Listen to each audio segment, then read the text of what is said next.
It is Tuesday, July the 6th, 2010, and this is the regular meeting of the Village of North Hudson Board of Trustees. And I would ask the clerk if she will please take the roll. Trustee Cawthorn. Here. President Klein. Here. Trustee O'Brien-Berglund. Here. Standifer. Here. Thomas.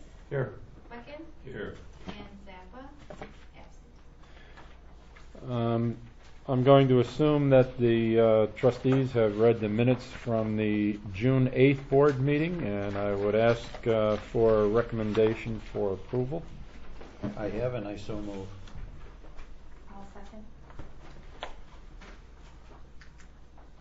Thank you, Darrell and Colleen.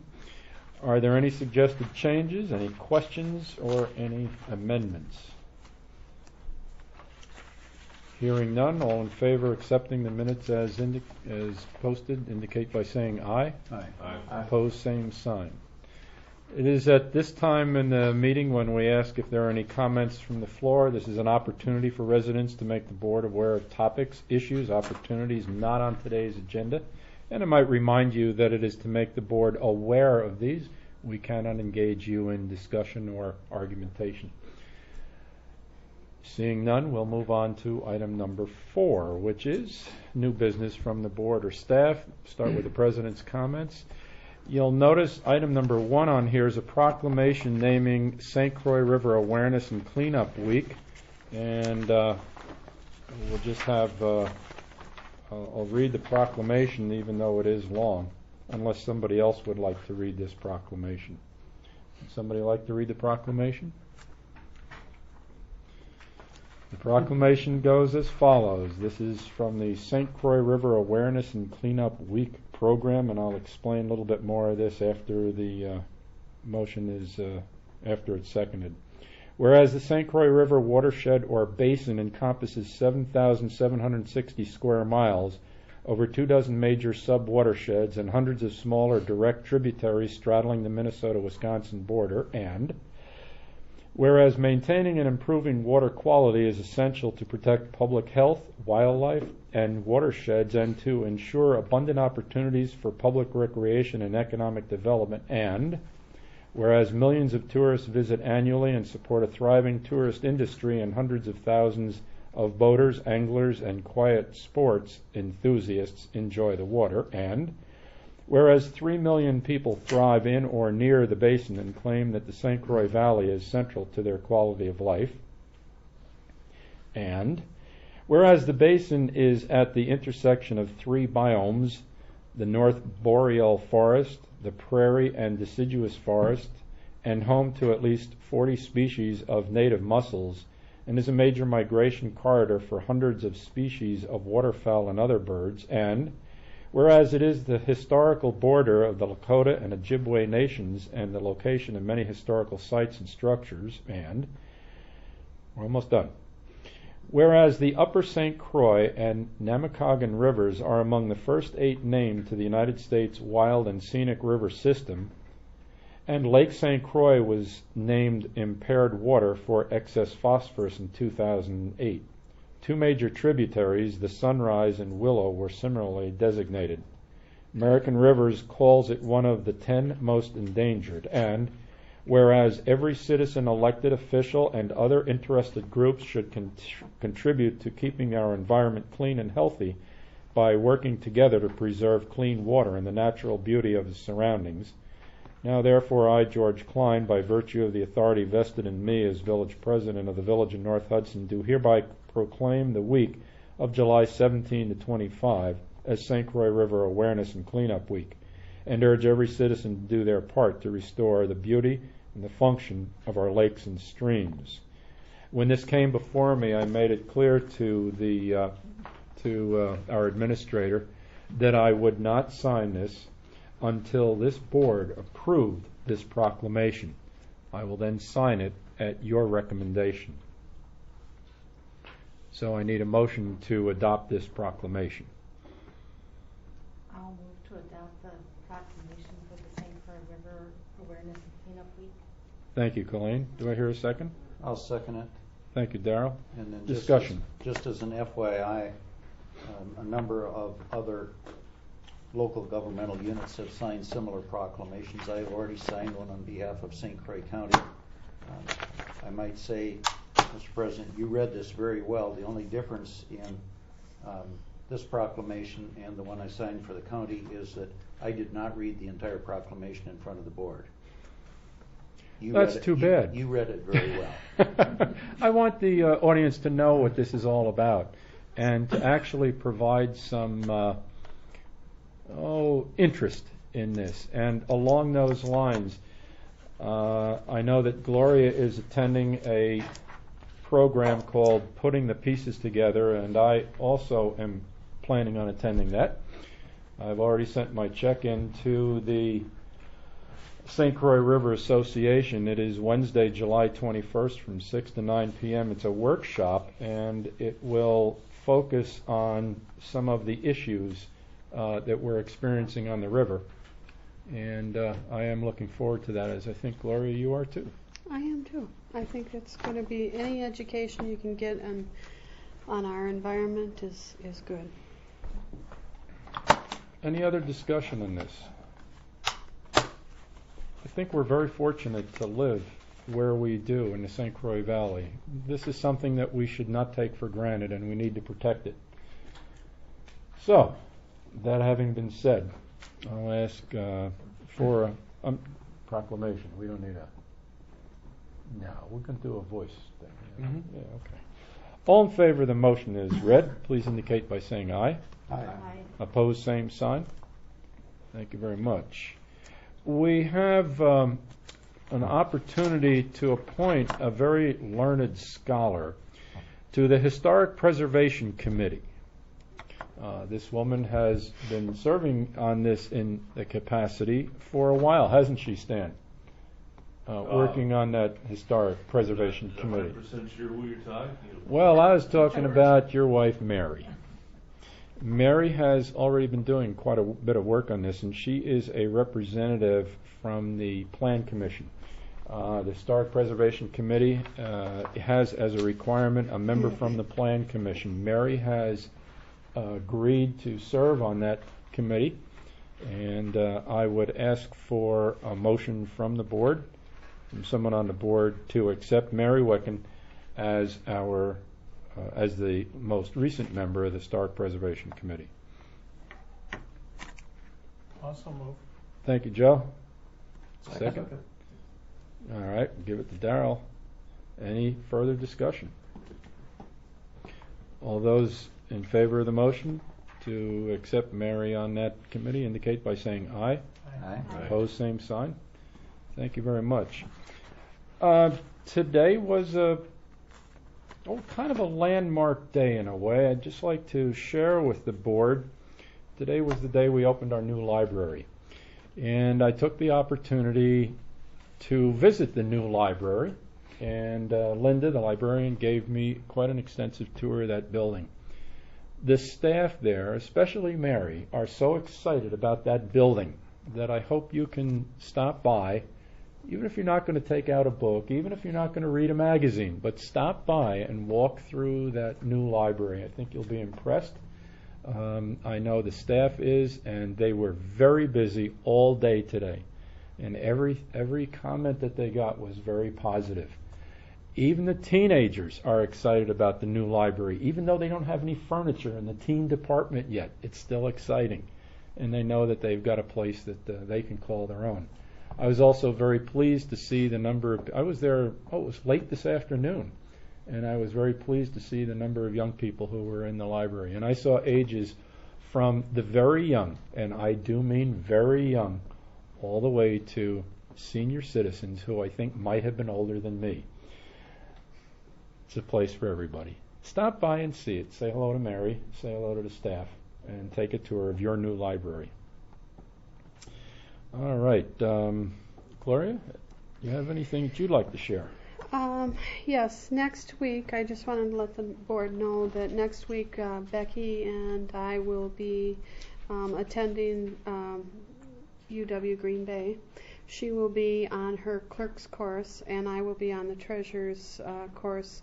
The Institute, I did get a scholarship this year for the $400 fee, which after I complete the week, then they will reimburse the village. So that part of it will not cost the village anything for this first year.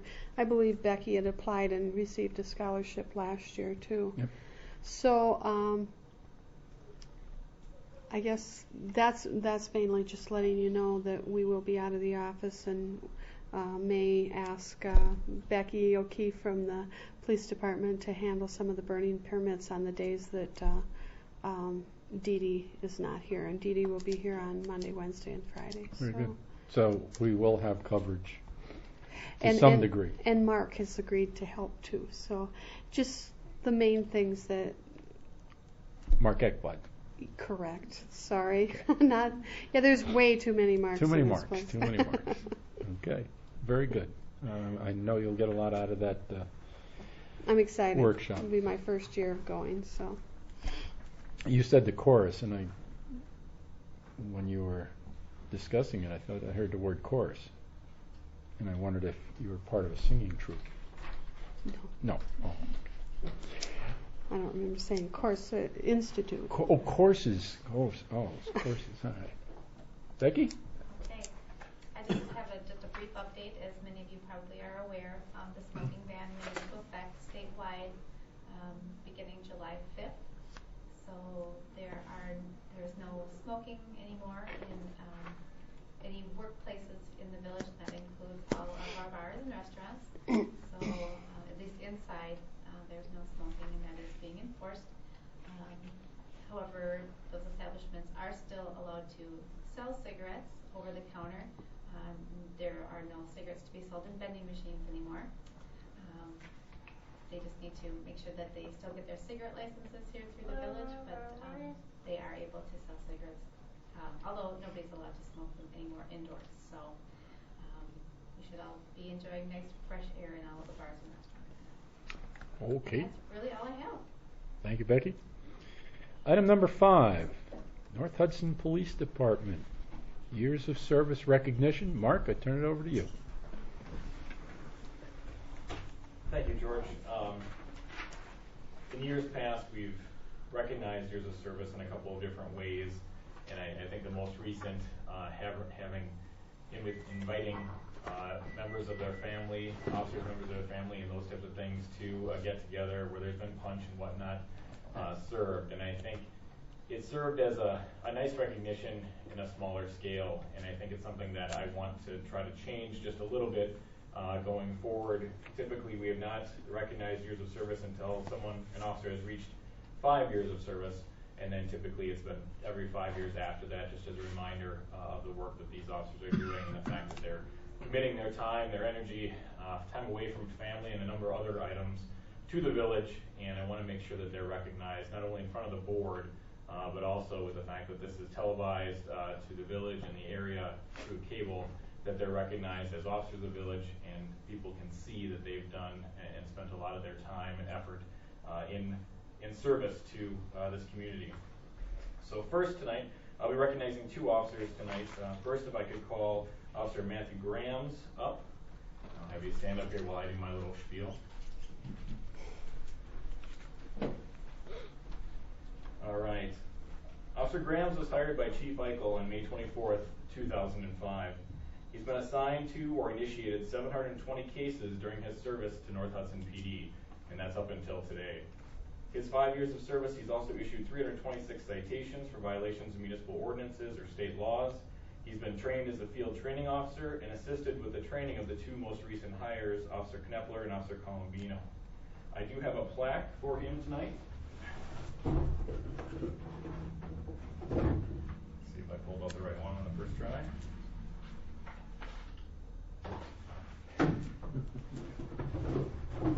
Never fails. And I will read what the plaque says. The plaque says, Matthew M. Grams, 5 years of service. For your dedication to serving the North Hudson community and the North Hudson Police Department, we sincerely appreciate and value you as an employee, team member, trainer, and contributor. Given under my hand this 24th day of May, 2010. So congratulations. Thank you. And thank you.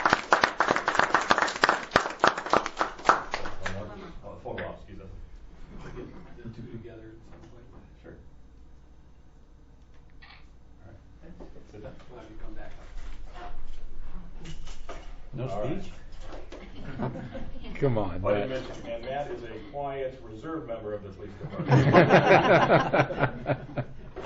All right, next if I could have Sergeant Mark Voles come up here, please.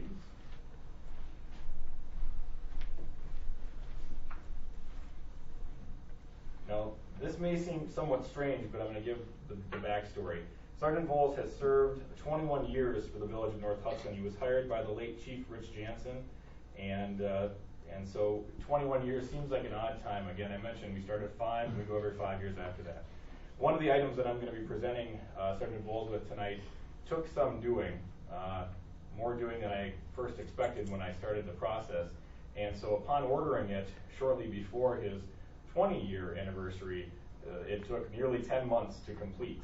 And so I thought, well, I didn't want to give him the 20-year, 10-month service award, so we'll be giving him a 21-year service award to make sure that this is presented in an appropriate way. But let's get a little background on Sergeant Voles. Since the computerization of case files, which occurred for us back in October of 1999, so really the first 10 years they didn't go unnoticed. We just don't have an easy way for me to do the compilation of all of the numbers. So since October of 1999, Sergeant Voles has been assigned to or initiated 1,758 cases during his service to North Hudson PD. Again, since the computerized record keeping, Sergeant Voles has issued 1,837 citations for violations of municipal ordinance or state law. He has been trained as a field training officer and has assisted with the training of all new officers over the past several years, including training me as a part-time officer in June of 1999. You may be asking again why 21 years of service. You'll see in just a minute, and hopefully it will be something that he will be quite impressed by, as he is an avid collector of cars, die-cast cars, and those types of things related to police work. But let me first read his plaque.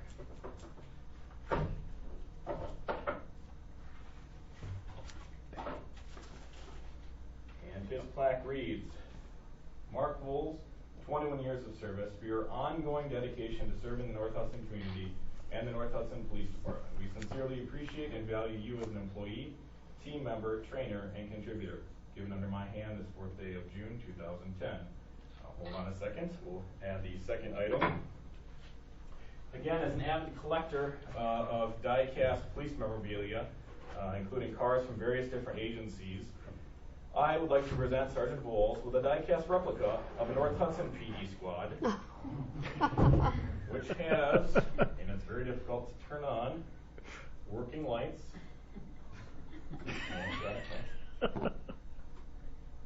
There we go. Working lights, and it is actually a replica including all of the decals and the license plate of North Hudson Squad 918. He drives an unmarked squad, but I figured he would much prefer to have a squad with all of the markings on it and whatnot. So Is that what took the 10 months? this is what took the 10 months. You'd be amazed at how much precision there is and how many pictures I can take and I send. can imagine. It was very unique. That's- So That is amazing. I think there you are.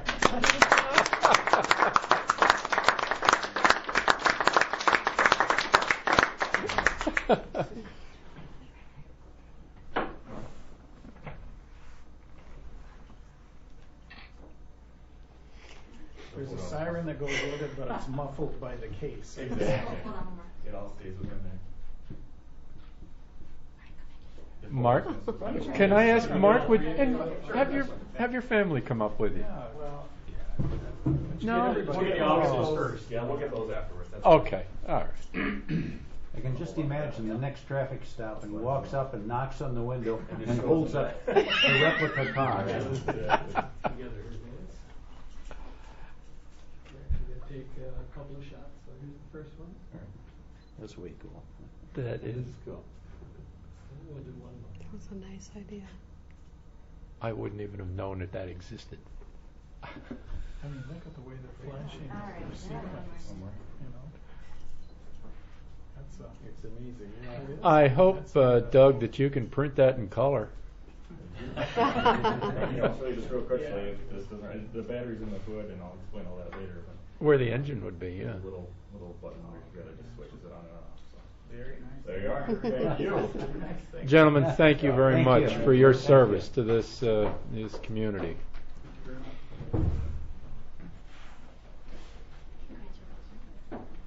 Thank you, Mike. Thank you. Nicely done. Thanks, Mark.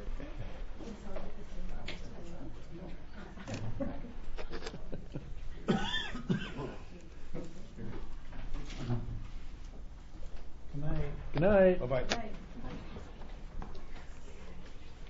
he look like little Mark?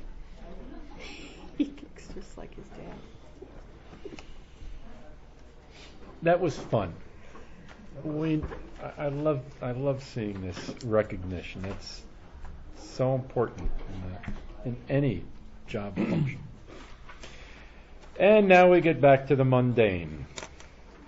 Item number 6 is a temporary Class B alcohol license for the North Hudson Pepper Festival, August 19th to the 23rd.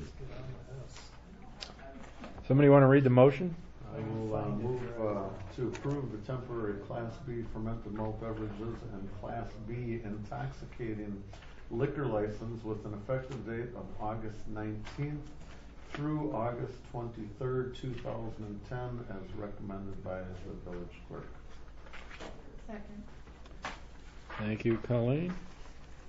Any discussion? Not sure if you got those dates, but Pepperfest is August 19th to the 23rd. Any questions about August 19th to the 23rd being Pepperfest weekend? Okay. Did they clear that with you, George? Yeah, they did. Okay. I wanted to make sure that... The 20th through the 22nd, the license is just a day before the Pepperfest till the day after, The so day that after. they can handle bringing alcohol. So they can bring... Okay. And somewhere in there there's a parade? Yes. Okay. We'll see you there, Darryl. Maybe you want to ride with me. Drag you down I there. will actually be at Shiloh and Chickamauga during that time. Pretty lame. All right. All in favor of having North Hudson Pepper Festival be able to serve intoxicating liquors, indicate by saying aye. Aye. Opposed, same sign. Looking forward to it. All right. Item number 7 is Class B liquor license for extended premise.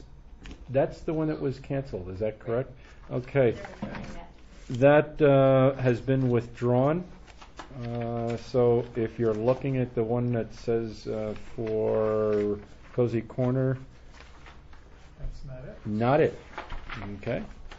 However, Village Inn. I can give it a whirl. Go ahead, Joe. Move that the Class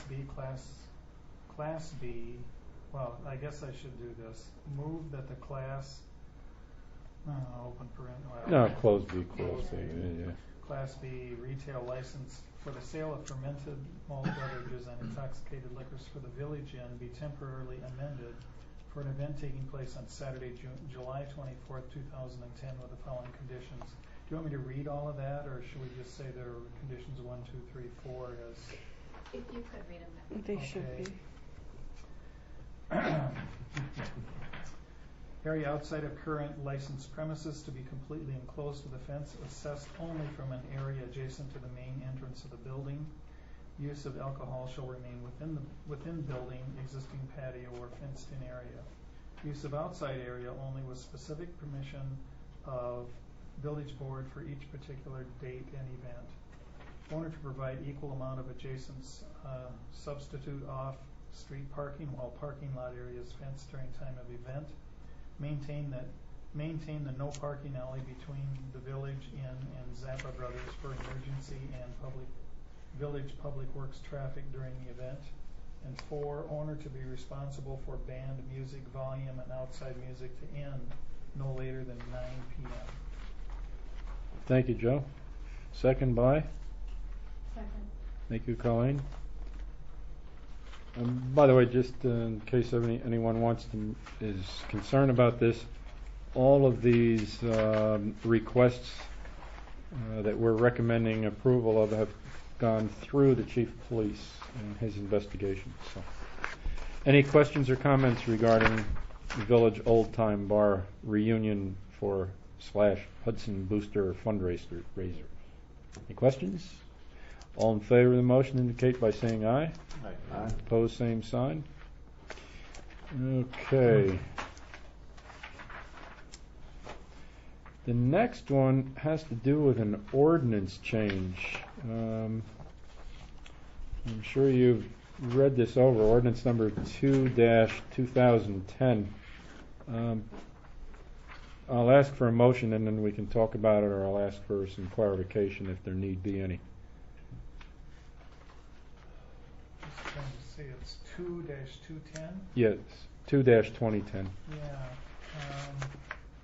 Well, I guess I move adoption of ordinance number 02-2010, amending the municipal code for the village of North Hudson. I'll second it, and I have a question. Go ahead, Darrell.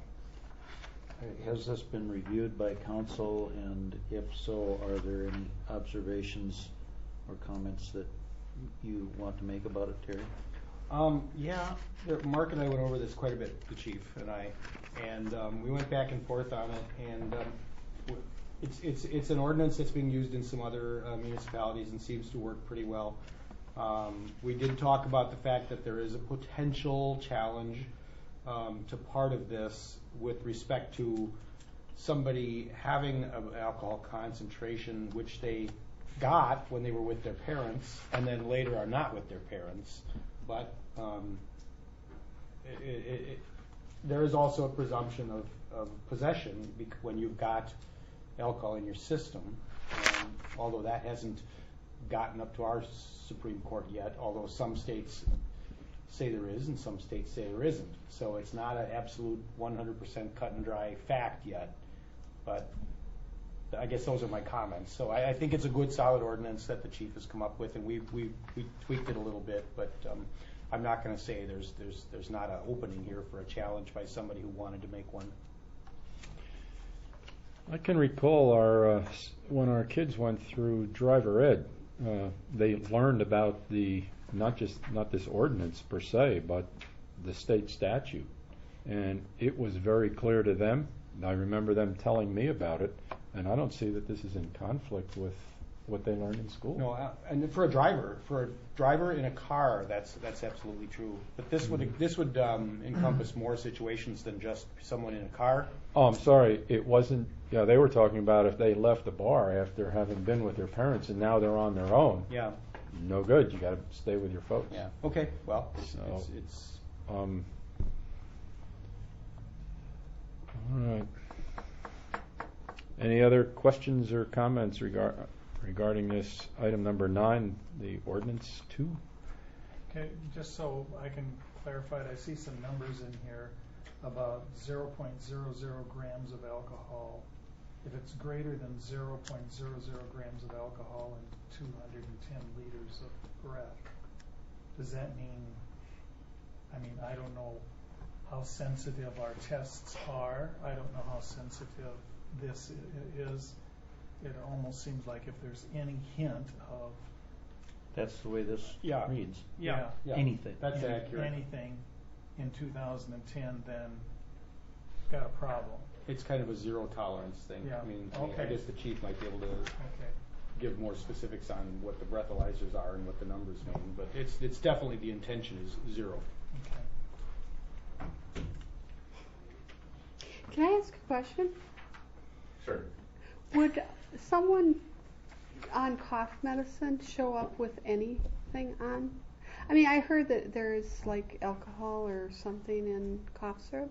There is alcohol in it, but typically we have not found that to It shows show up at on it. all. Yeah, and because it would have to be taken within the last 20 minutes, and the PBTs that we use, the preliminary breath tests that we use, have an internal calibration which detects residual mouth alcohol, and that's why typically we're supposed to wait 20 minutes after someone has taken their last sip before doing a PBT, and typically that's that'll take up as much time as a field sobriety test and some of those types of things. But then we went the extra step to have the PBTs that sense residual mouth alcohol, so that we know that that's not an issue. If they blow into the tube and there's residual mouth alcohol and particles and whatnot of liquids are detected that show that there's,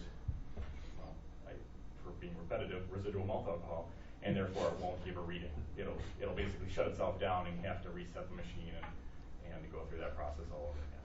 I apologize for stepping out. I took some more additional photographs of family and whatnot. I'm guessing that we're on the alcohol beverage ordinance? Yes. Okay. What questions were asked that weren't answered? Or weren't There haven't been any yet. Okay. I mean, they were answered so far. Yeah. Great. Just let me throw a little background at you. I know you have the issue statement, but really where this is coming from is a year's worth of frustrations by police departments throughout the state because of the statute and some of the language that isn't necessarily defined to a point that is easy for law enforcement to go forward. And the issues that I've mentioned here are relative to really two things, jurisdiction being one, that if someone consumes alcohol in the town of St. Joe or the township of St. Joe or the town of Hudson, they get in a car, they drive here, or they're a passenger vehicle that drives here, we stop the vehicle, or for some reason we have contact with those people that are over the legal limit of zeros, of absolutely no alcohol for an underage person. By the current statute, it reads that the information we must establish where they had actually consumed the alcohol, and then that information passed to the jurisdiction from where they consumed it. So basically, if they drank in the town of Hudson, we would have to provide the information on where they consumed and what their PBT reading was at the time we had contact with them, provide that information to the Sheriff's Department, and the Sheriff's Department would then follow up with the prosecution or the citing of that person for a violation of underage alcohol. With this ordinance, it cleans it up a little bit and says if you're in our jurisdiction and you're above a .0 and you have in your possession through consumption alcohol, then we can cite you in the Village of North Hudson. Now, it's not something that then they could go to the town of Hudson and be cited for again there. I mean, it would be a unless, of course, they consumed more in the meantime or whatever the case may be. But it gives us more control over things that actually occur or people that are moving through and in and about the Village of North Hudson. The second would be, no courts have ruled yet on this particular point, and no courts, and we're actually in an appeal from our municipal court that's just been argued last week. I sat through the oral arguments for a case that we appealed from municipal court where a person was found not guilty by our judge of possession of alcohol, or for an underage possession citation, when in fact he had consumed alcohol at Pepperfest with his parent. And that's the facts are stipulated by both parties that he had consumed with his parent, that he had not consumed anything without his parent, without his father. And at some point his father had left his presence, had actually left Pepperfest grounds. And during the time that he was still intoxicated, but not under the accompaniment of his parent, he was involved in a situation where there was some fighting. He was injured to the point where he was bleeding. Security guards went to break up the fight, and to escort him off the property, he began spitting blood, saliva, and whatnot on the security guards. And when my officers showed up, he continued to act in that manner. He was cited for the disorderly conduct, which he pled guilty to and was found guilty of that. And then also accompanying that was a citation for underage alcohol because he was under the age of 21. He was intoxicated, and there was a disturbance that had taken place. That case has not yet been decided by Judge Black of the Circuit Court on appeal from our municipal court. I'd be interested to see where that ends up.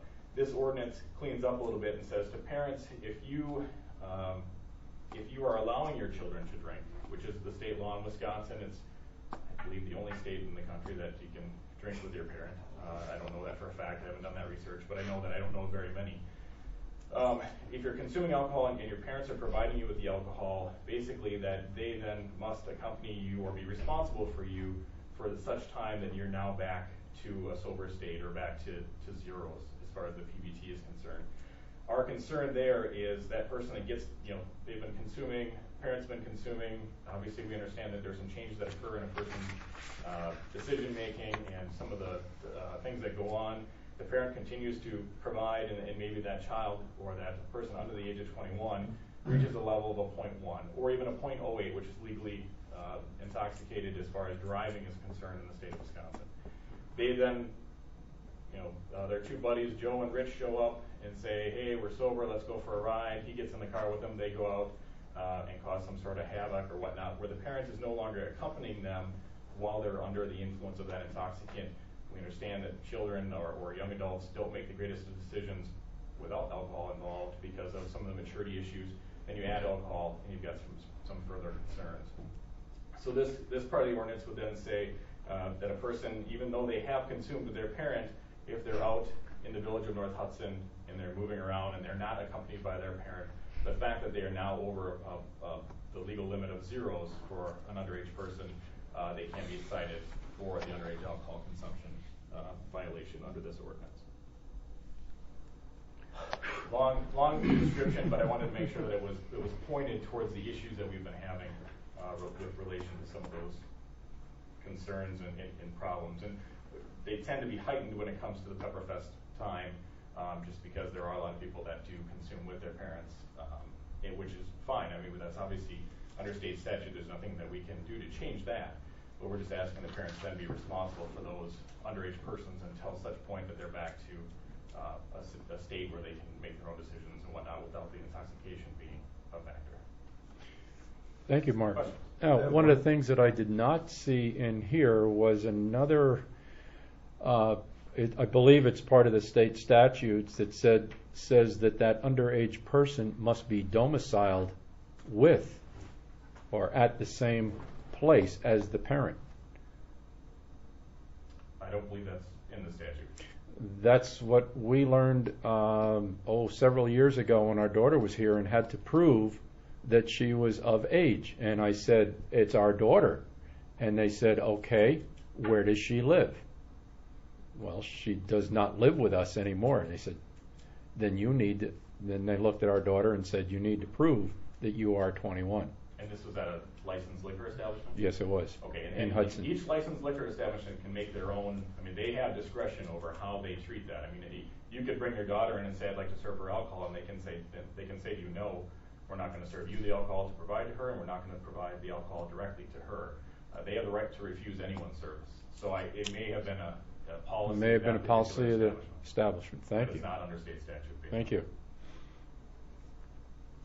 I'm not saying this to waste time, but just for clarification, if a series of bad decisions were made, and a parent who was drinking with his underage child was arrested, say, for driving under the influence, and had to go to jail, and say, as a single parent, does that mean that that child has to accompany him in jail, or what do they do in a case like that? No, there wouldn't be that situation. In that situation where we would be physically removing them, we would find a sober adult that would take responsibility for that underage person, and basically foster that relationship that had been made before, and making sure that they continue to make good decisions and don't put themselves in harm's way. Okay. Any other questions? Yeah, I'm concerned, in the private land.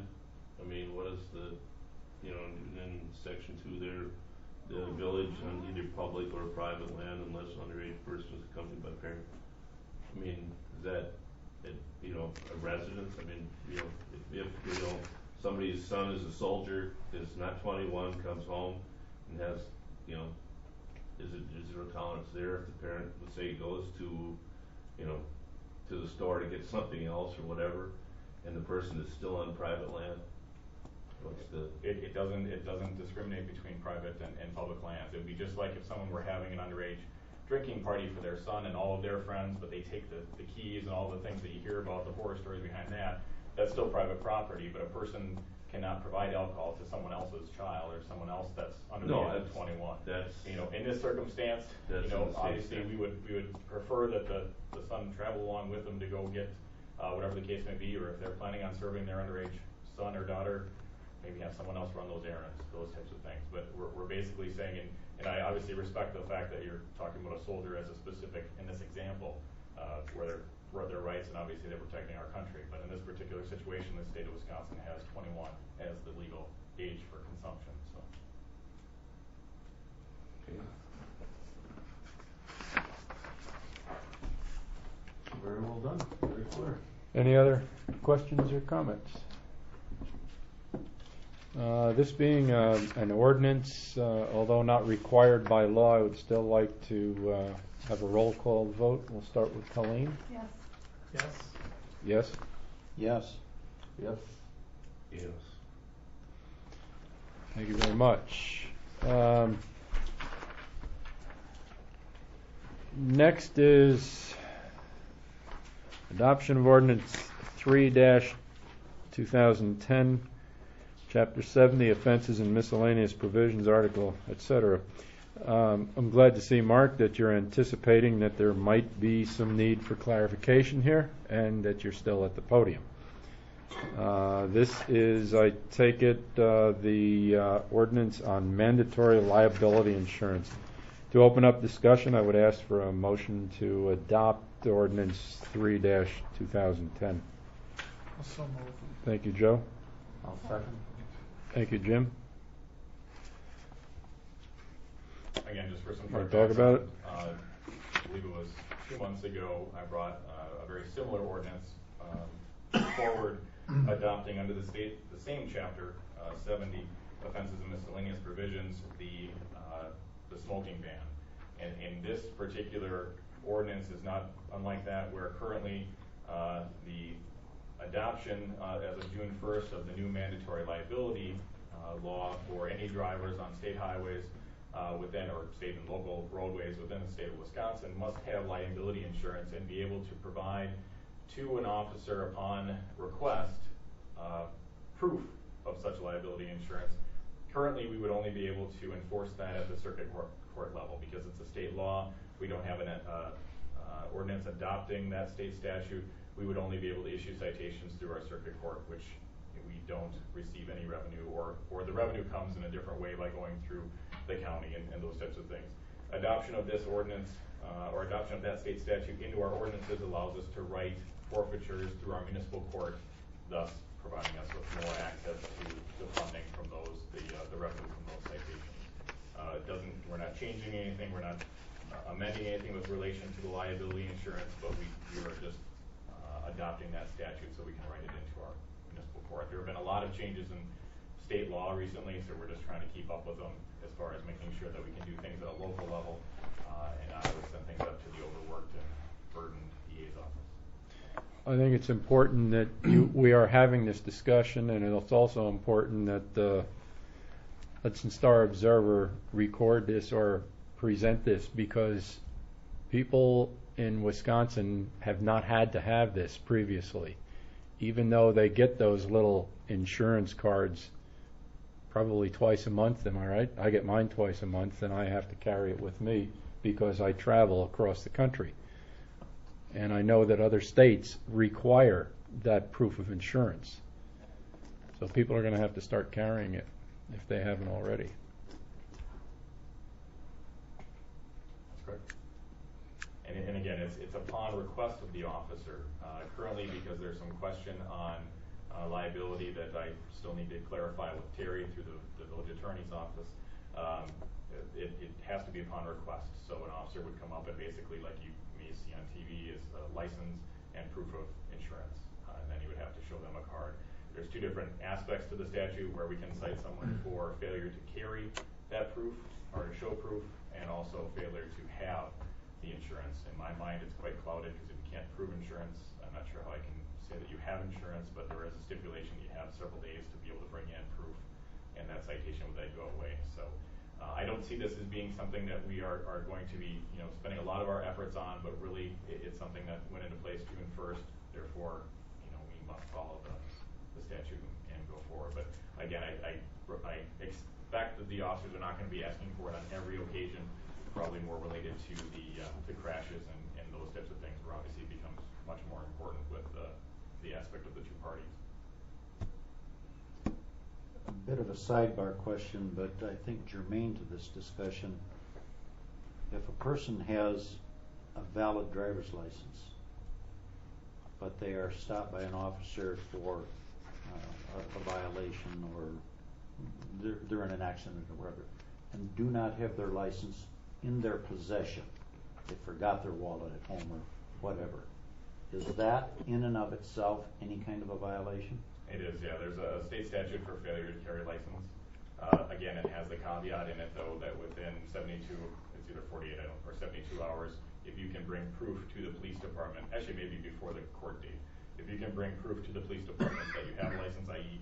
your license, then that issue or that citation will be dismissed based on the fact that you were able to prove that you did have a valid driver's license. But but it is in fact a violation. And the question really that we have now that I will pose to Terry and come back to you, or at least send out information to you on, is if that driver who has a valid driver's license is stopped and requested for proof of insurance and they don't have insurance, where or if or is there liability to now the officer allowing that person to continue operating? They would be issued a citation, but what's the liability for that car now to continue down the roadway? There's varying degrees of concern about that. The county has come forward. The Corporation Council has come forward with a statement basically saying that in their minds they didn't think it was a liability issue, that it would be more of an equipment type violation or a vehicle type violation.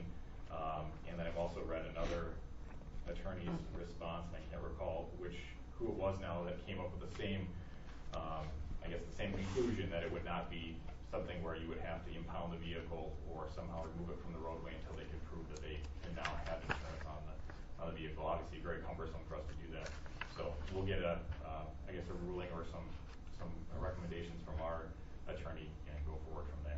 Would it be somewhat analogous to a DUI situation? I saw a humorous thing a month or so ago where someone in the eastern part of the county was stopped for a DUI and issued a citation, and 40 minutes later down the road another officer stopped them again? It wouldn't be analogous to that just because we would take them off the roadway. I guess it could be. I'll give you the caveat.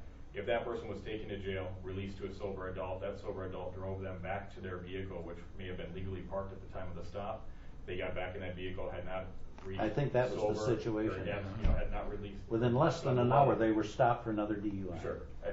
The timing seems a little off just because the jail typically doesn't run those people through that quickly, but it could happen if those vehicles are not impounded and they're kept away from them. So, but I don't think that's where the issue is. It's more along the lines of, worst case scenario, you allow that vehicle to leave 2 blocks down the road, they run over a 6-year-old in the crosswalk. They don't have liability insurance. Where is that now the village's issue because they allowed them to continue, or is it still based on the person's driving abilities and not because of a lack of insurance on the vehicle? So we'll get that answered and I'll let you know. But very, very much part of this issue that came forward from the legislature with obviously no answer on that particular point. Thank you, Mark. Any other questions of Mark? Comments? Again, roll call this time. We'll start with you, Stan. Yes. Yes. Yes. Yes. Yes. Yes.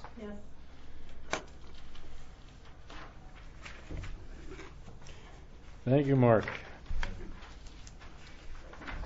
Item 11, Resolution 2010-07, revising the Village of North Hudson fee schedule.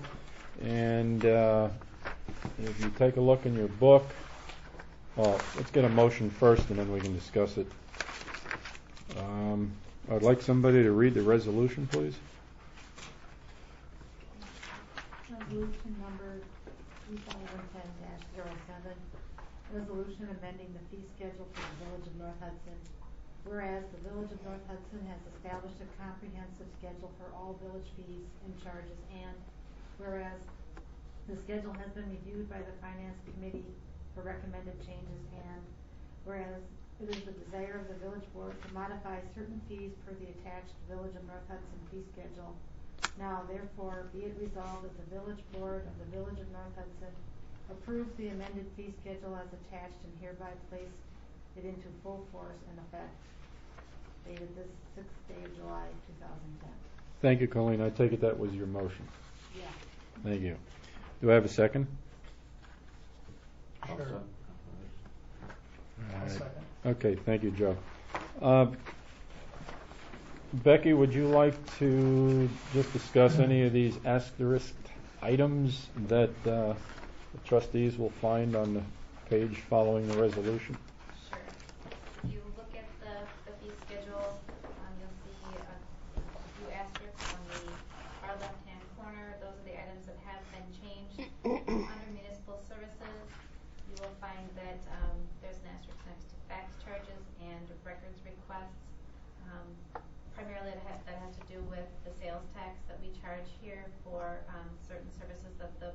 village provides to residents that come in. On Becky, just mention who is responsible for us being required to charge a sales tax. That would be the state of Wisconsin Department of Revenue. Thank you very much. The second page has an asterisk next to the peddlers, canvassers, and transient merchants licenses. Basically just updating our fee schedule to reflect the application fee and the increase in the cost of the investigation fee that we absorbed last year. There was I believe a $2 increase or something in the cost of the investigation fee. That is done by the police department. The third page has an asterisk next to the state UDC seal. That's the uniform dwelling code, Universal dwelling code. Basically, that is the seal that is it uniform. Yeah. Oh, uniform? Oh, Once uniform. you said it, Yeah. Okay. You were right I the first time. was going Yeah. by what you said at finance. I'm sorry, I know. Geez. One of those things. But Uniform. basically, it's the seal that the building inspector places on to building permits, primarily for new construction. So it's just something that we basically have to purchase, and then it goes back out, and the cost went up by $5. So updating the fee schedule to reflect that. And then on the bottom of the third page, and continuing on to the back of the fourth page, we updated the fees and for the street opening permit, for the sidewalk opening, where we hadn't broken that out previously, we have done so now, and also incorporating the fees that were recommended by the Public Works Committee for the new utility permit. So that kind of takes care of that. Also, there is an update to the liability insurance limits that the village is requiring for contractors doing work in the village. They're required to carry liability insurance, and we work with our insurance carriers to update and kind of modernize or bring up to current standards the levels of insurance that are required. The last thing is the garbage and yard waste tags. The price did go up to $1.50 when we switched our garbage carriers, and that's reflected as well. And that's it. Okay. This sure gives evidence to the fact that there's no such thing as a free lunch, doesn't it? I guess there's a certain inevitability of the fact that, I mean, things have costs, but it's somewhat overwhelming when you look at the fact that we've got 4 pages of fees and penalties and Yep. back to life, I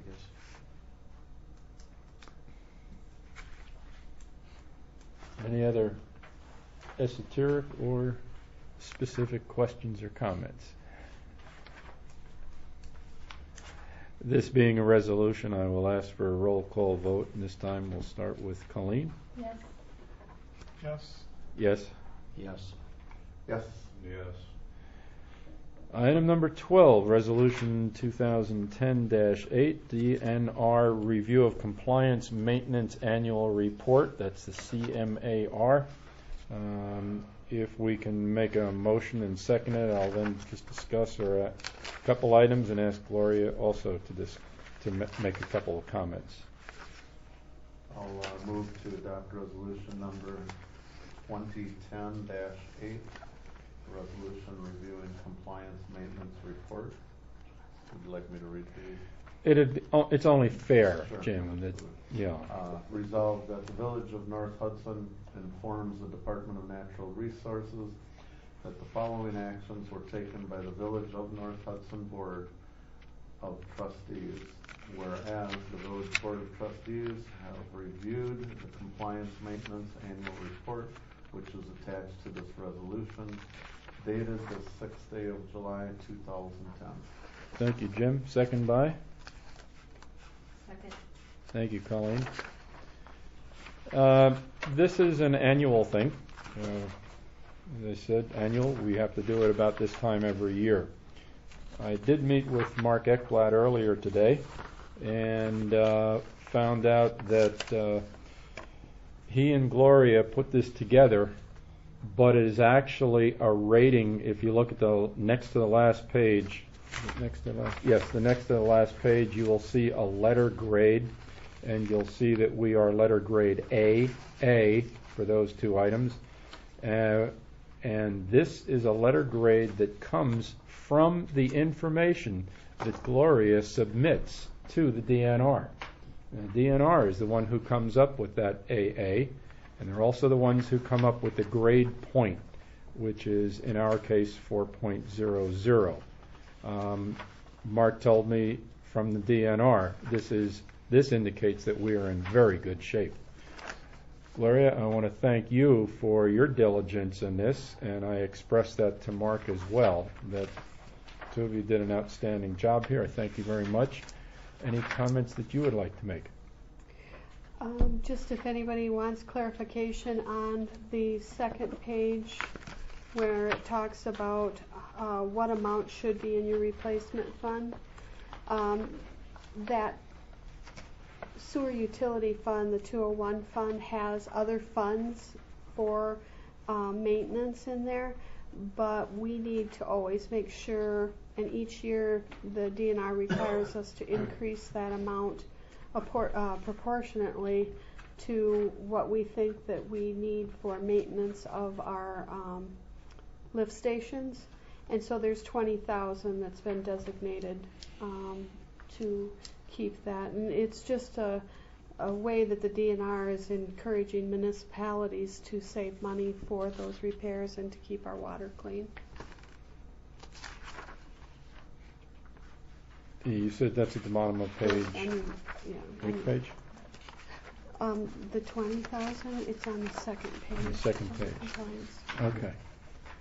Right up the top, in that first box at the top of the page. So that means that our 5.3. Yep.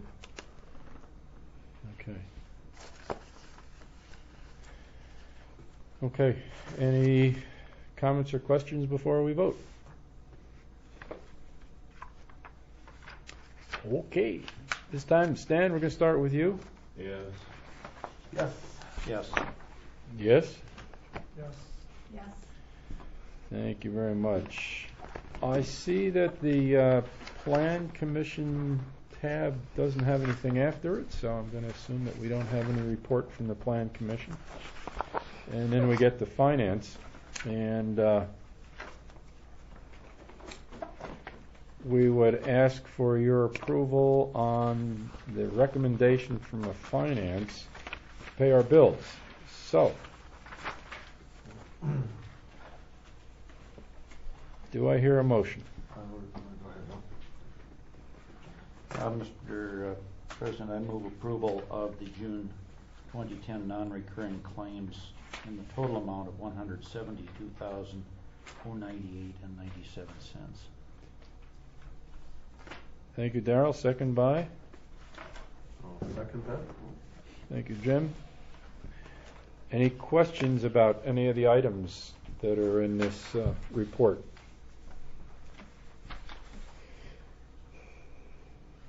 Then I'll make a couple comments.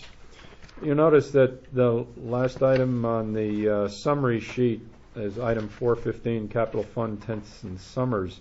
You'll notice that amount of $112,896. We can expect in August to receive an adjusted amount. It'll be up a little bit more. It'll be somewhere between $120,000 and $125,000, which represents additional work that was not anticipated.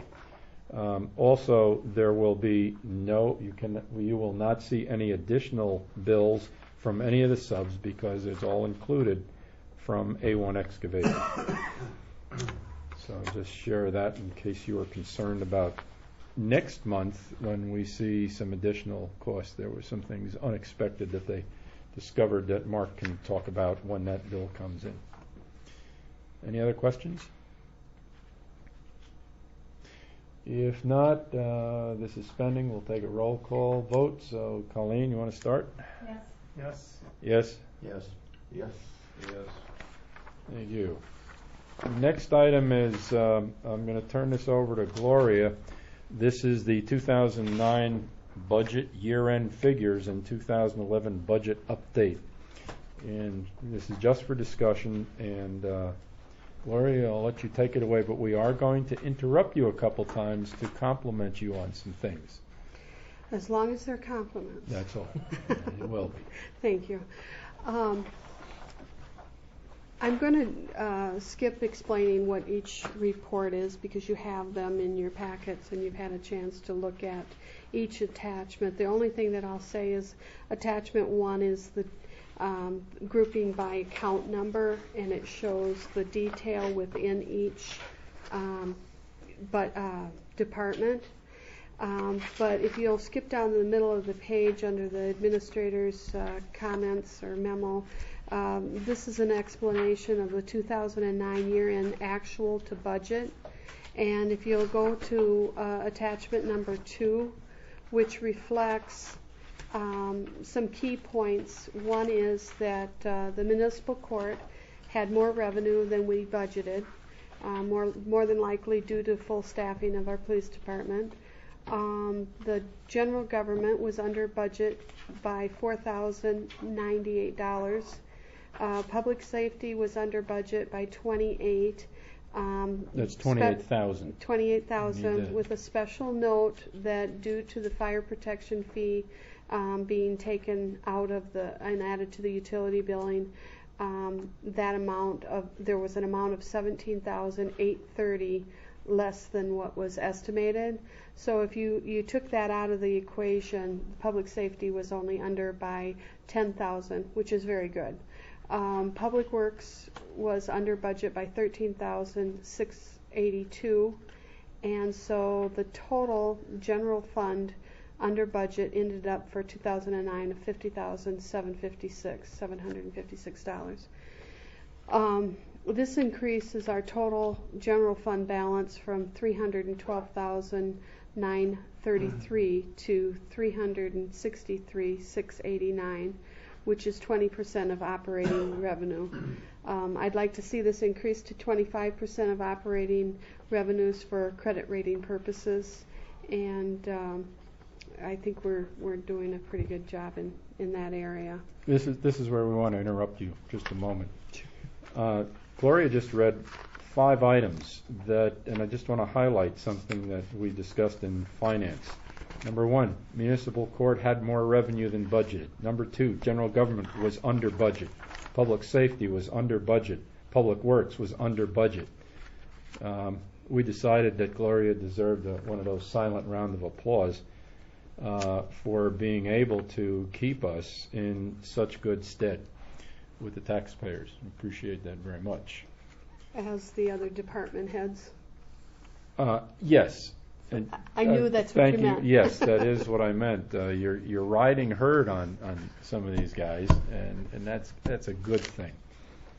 So, Mark, since you're here, we want to also thank you for the work that you've been able to do with the police department to be able to come in under budget like that. And so we appreciate that. I would say the same thing to Mark Ekblad if he were here. Can I make another comment? Please do, Joe. In terms of the board, when we do our budgeting, this is a lean budget. It is tough to meet this budget. I think we really scrutinize this budget every year. So I think the board is doing its job to hold down the taxes, but at the same time, it carries over in the management of each one of the sections that our people have, and they've been managing to that budget very, very well. And a lot of that credit goes to them, and it certainly gets credit to the accounting department that's headed by Gloria. So I have that comment as well. Is this budget, if you're just listening in, you might think, well, the budget is flush with money each year, or they over budgeted items. And to my knowledge, in the last 8 or 10 years, 8 years anyway, that I've been on the board, it is not the case. It is a lean budget. Thanks. Thank you, Joe. And if you look at attachment number 3, which is the auditor's statement for the general fund balance, you'll see where my number reconciles with their number. So it kind of proves that we're in line with the auditor. And there's no missing funds. And then attachment 4 shows all the individual funds and what their balances are, with the special note of the Park Development Fund, that there's reserved funds included in the auditor's balance that are actually reserved for other items, and so their fund balance is less than what it shows on the auditor's report. And then the last packet is the budget worksheet, which is more for your review at this point. It shows 08 actual, 09 actual. It has 2010's budget, 6 months year-to-date actuals for 2010, and then the projected for 2010, which was supplied by all the department heads. And then there's a blank line on the end for the 2011 requested budget that you can use during your budget process. And I'd ask that you keep that so that I don't have to keep reprinting, and we can kind of save on some money on paper. That's what keeps this budget lean, saving on paper. That is a huge cost to the village, among other things. Anybody else? Anybody have any questions that they would like to ask of Gloria regarding this budget worksheet or anything else in this packet? This is we talked about this at finance also. So for there's only 2 people not on finance that are here. I want to talk about that software that we approved and how it makes your job and subsequently ours and all the departments' jobs a whole lot easier. Well, if you'll see that last document that I was referring to that showed the actuals, all of those columns used to have to be, I used to put those in every year manually in a Excel spreadsheet. And you're talking 48 pages times 1, 2, 3, 4, 5, 6 columns.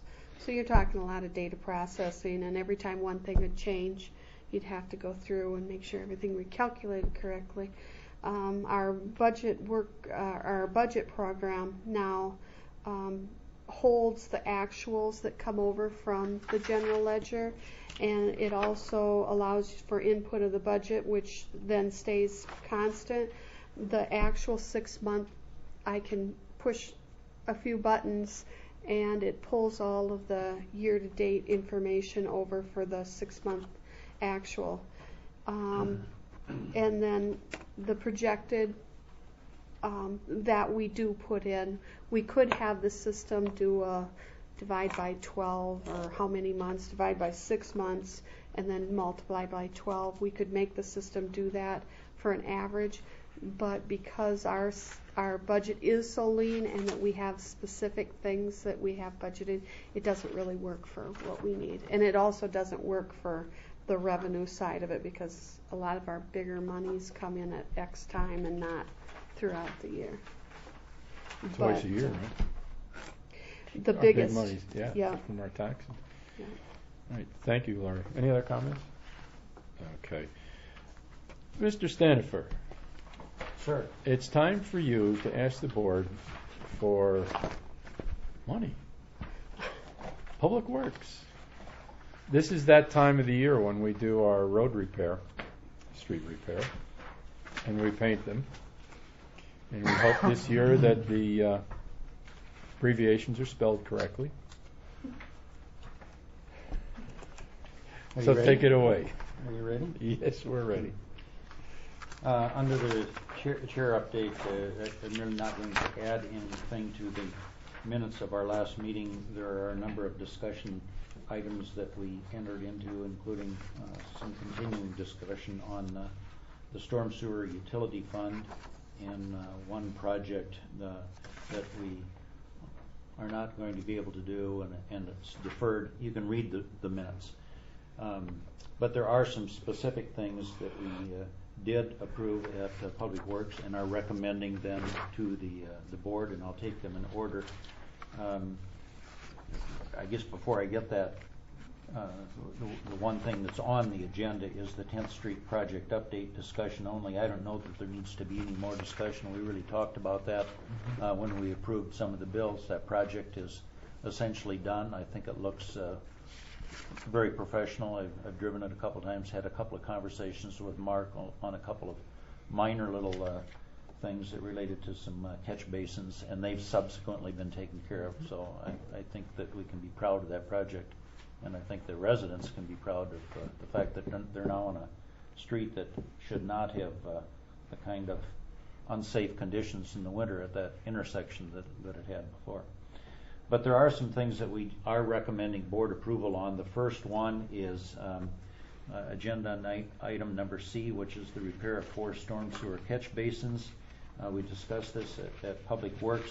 There are 4 specific catch basins that have deteriorated. We do have a bid to repair those at a cost of not to exceed $11,187. We did approve that and are recommending approval by the full board. The budget does contain $10,000 for that specific type of repair, but we are going to have excess funds in our crack filling budget, and Mark assured us that this modest overage in this area can be accommodated in some of the other line items. So, Mr. Chairman, I move approval of having Zappa Brothers repair the 4 catch basins at a cost not to exceed $11,187. Thank you, Darrell. Second by? I'll second. Thank you, Joe. Any discussion? Okay, do a roll call. It's a spending item. We'll start with you this time, Stan. Yes. Yes. Yes. Yes. Yes. Yes. All in favor of the motion? Oh, I'm looking at the next one. Go ahead, Darrell. The next item is D on the agenda, and it is street and curb and gutter repairs in Deer Path Road North. We discussed this project. There is an item of repair that needs to be done prior to that road being seal coated. So the time to do it is before that is done. We discussed this in Public Works and are bringing a recommendation here, and I move that Zappa Brothers repair and replace the damaged sections of that street and curb and gutter at a cost not to exceed $3,649. Thank you, Darrell. Second by? Second. Thank you, Colleen. Can I ask, is this also in the budget? Is there a budgeted amount for that? Or? No, this is unexpected street repair, but it needs to be done before that street is seal coated. So it's one of those things that's popped up. Okay. There is excess funding in, as I indicated, the crack filling, but there may not be enough to do this one, this, and I did see we've that. got one other very modest overage of about $1,500. But Mark assured us that within the Public Works budget, he can find the money. Okay.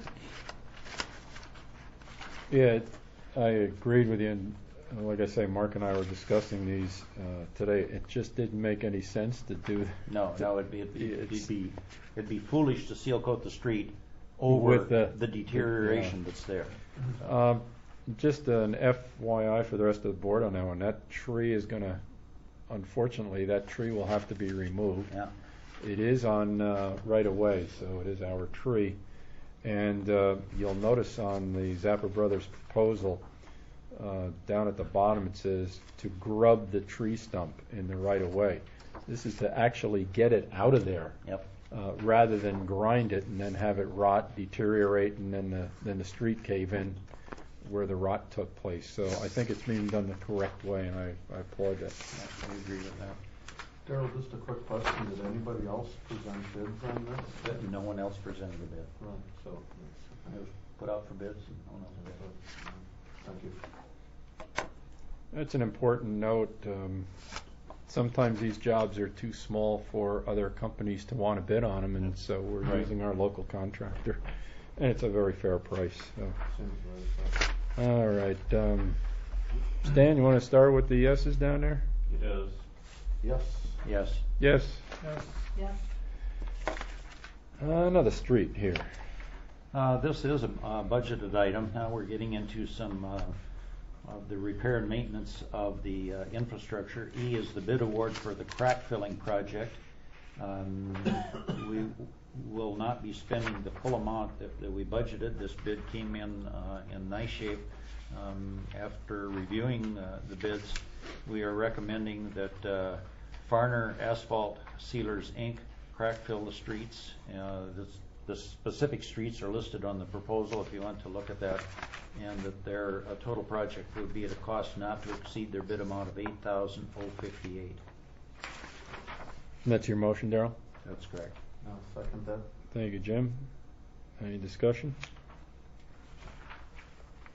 I got the technical term for crack filling. This is a 3/4 by 3/4 fill. Mm-hmm. I'm learning all kinds of stuff about how we fill street cracks. Okay.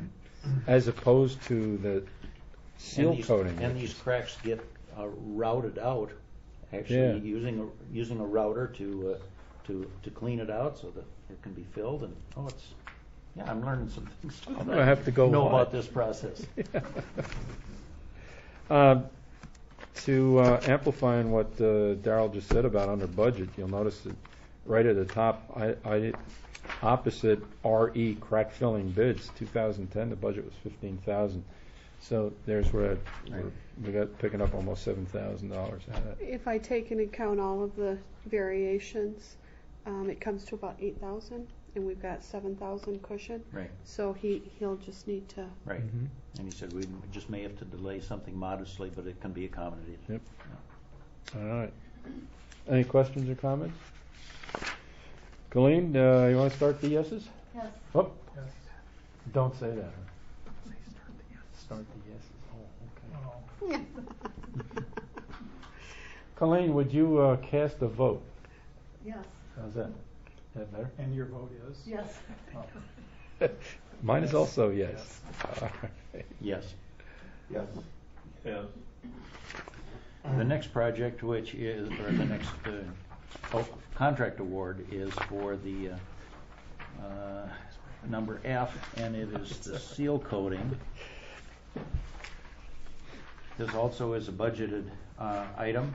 We reviewed the bids, and the recommendation, and my motion, Mr. President, is to recommend that Scott Construction seal coat the following streets, and again they're listed. There are 4 specific streets, using FA2 dresser trap rock at a cost not to exceed $14,000.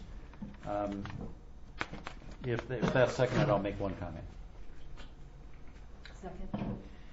And the comment I would make is that this does come in slightly over budget, but we will use $1,500 from the crack filling budget, which is significantly below. It's part of what Gloria just referred to here. So that slight overage in the seal coating will be accommodated by the excess in crack filling.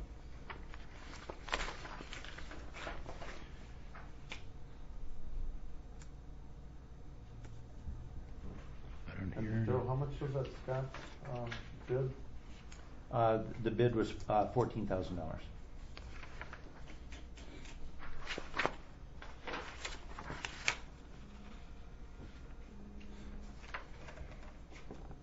What am I looking at? Darrell? On the second page. Yeah, the second page. Comes up to 22,135.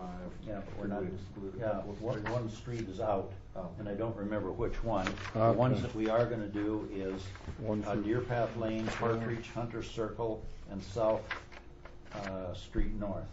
So we London eliminated 10th. and London. Those are not being done.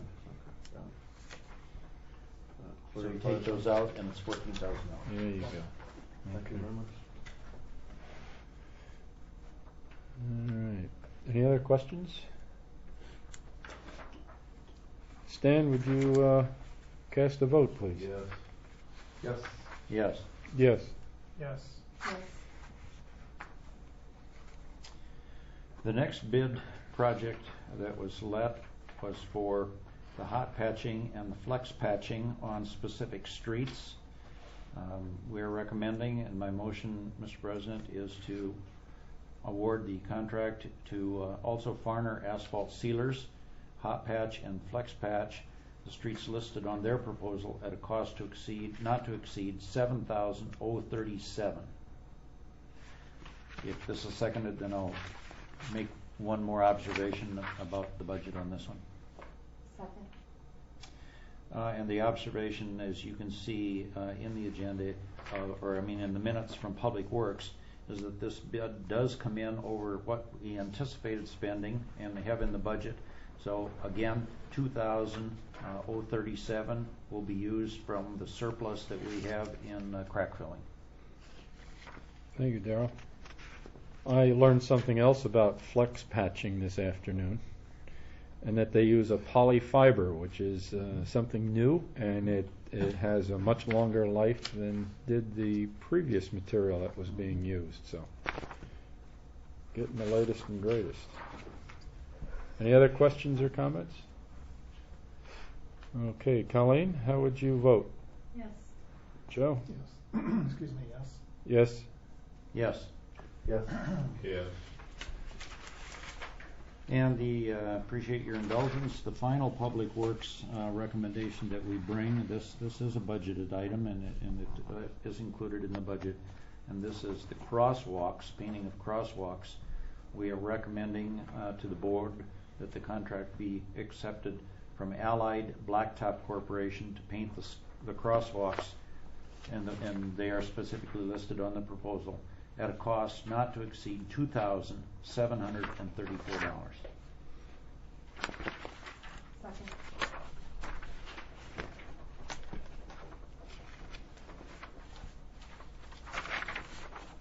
Were they the same company that Slope Crossing on Main Street? No, it's a different issue. Had me going there for a minute. I had no idea.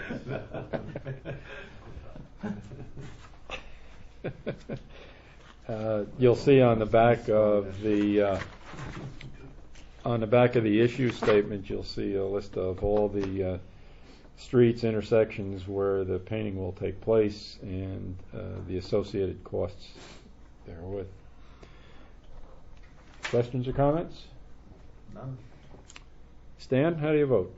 Yes. Yes. Yes. Yes. Yes.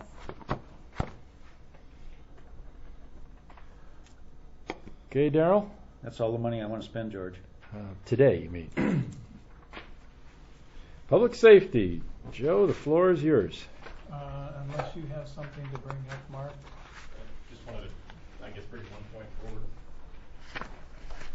I believe it was covered in the chief's report, but we do have currently open an eligibility list for future vacancies. This is a process that we started several years ago to try to speed up, and again, I'm redundant, to speed up the process of filling vacancies within the police department. Typically, if we have a vacancy that shows itself, and we do all of the advertising and the testing and all of those things that are associated with trying to find a candidate for that vacancy, it's in the neighborhood of 4 to 4.5 months.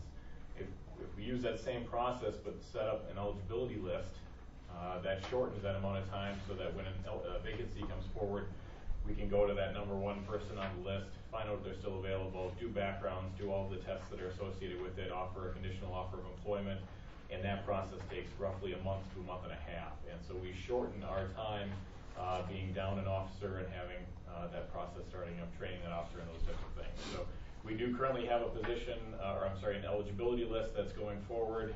It closes on Friday, July 9th at 4:30 p.m.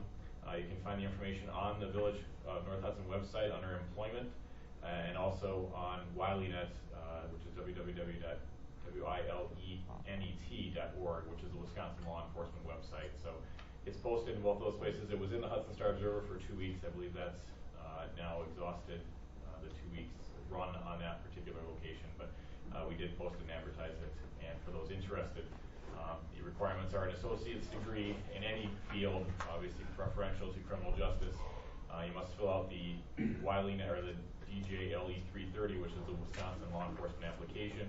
Must turn in a resume, a copy of transcripts. They don't have to be the certified transcripts until we get to that point in the process, but a copy of the transcripts to be able to prove that there's an associate's degree, and Wisconsin certification, or to be certifiable, which means that they've gone through the 520-hour academy or the previous 410-hour academy, I believe it was, and that they've completed those requirements so that they are certifiable in the state of Wisconsin, or currently certified as a part-time officer or an officer in another agency. We do have a lateral transfer that if a person comes in with years of service, of full-time service from another department, they can be prorated on where they start in the union contract related to wages and such. So we're giving some credit for experience coming into our department. So I want to make sure that that's, again, reported and another advertisement to get out there. We do have quite a few applications right now, and I'm expecting that we're going to get several more at the end of this process. Usually they come in right up until the last minute. So I think I carried a bucket over to your department today. Brought over the big mail bucket today. Probably 20 of them in today's mail. So I think I have in the neighborhood up to this date of about 60 applications. Not all that meet the requirements, but 60 applicants at this point, and I haven't entered the ones from today yet. So I anticipate probably close to 100 people will have submitted an application for the eligibility list by the time things are said and done, which shows a number of different things. Obviously, the lack of jobs out there for availability of openings for law enforcement, so people are trying to get on lists to get into that position to be available when one comes available, and also just the fact that, hopefully the fact that the North Hudson Police Department is a place that people would like to work. So that was my spiel on that. Thank you. Thank you. Thank you. No other comments? Well, I have one. I noticed the request for signage for the deaf child. When I see the word liability, then I guess I'm directing this at you, Mark. When I see the word liability, I think insurance liability. But what about the cost? And I didn't see a motion to buy a couple of signs yet. That's correct. And my understanding through Mark Ekblad, the superintendent of public works, was that there is a budgeted amount that goes forward every year for signage within the village. His recommendation was that the public safety committee review the request, and that it would not necessarily have to come before the board for approval to purchase a sign because it was a budgeted line item. The liability issue, and talking to Terry, really is there's no liability upon the village if a person runs into a deaf child that's on the street. It's more of a just an acknowledgement for those drivers to make sure that they use extra caution. Not unlike the dangerous intersection sign that's being requested at the corner of Galahad, Wisconsin. Right. Just more of a public safety type aspect to give a warning and try to help people be safer in those particular areas, but those costs will be embedded in the sign budget for public works. Okay, thank you.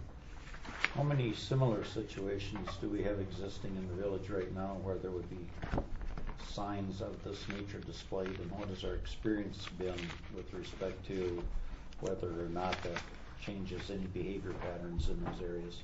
There's one that I know of in the village limits, and that would be in the 600 block of 7th Street North, where there is and I'm trying to remember the terminology, but it's a child who has less sight. I mean, he's a seeing child, but visually impaired. Thank you, that's what I was looking for.